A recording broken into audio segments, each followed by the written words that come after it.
ጥንብዝ ብላለች።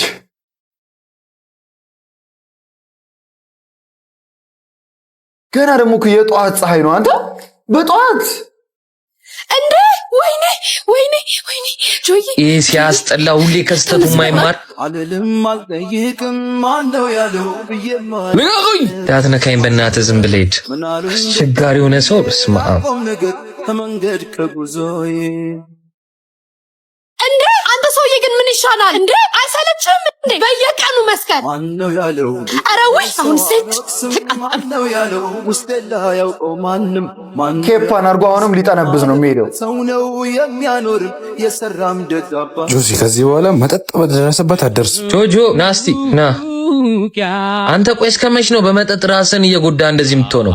ባለቤትህም እኮ ታሳዝናለች። እኔ ራሱ ጓደኛዬ ስለሆንክ እንጂ አብሬ መቀጠል አልፈልግም። እሺ ጆ ከክፋት አይደለም ከጓደኝነታችን። እኔ ከዚህ በኋላ ጽናት ትሙት ይሄው ጓደኛዬ አንተ ሙት እርግፍ አድርጌ ነው የተውኩት። እኔ ከዚህ በኋላ ሶስትን አታቁኝም ማለት ነው። አሁን አረቄ ቤቱን ታልፈዋል። አታዩም ቀና ብለህ ሊጠጣ ግባ አማለ ማረጋ ያቀተኝ ይህንንማ ማድረግ አለብኝ። ቀጥ ብዬ ወደ ቤት ከዚህ ሁሉ አይኔን ብሸፍነውስ ትገባለህ በእርግጠኝነት። ያላምንም አለፍኩት አደረግኩት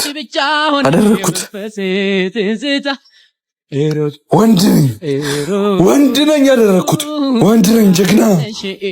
ለዚህማ አንድ ሁለት ያስፈልገዋል። ይቻላል ማይቻል ነገር የለም። አንድ መለኪያ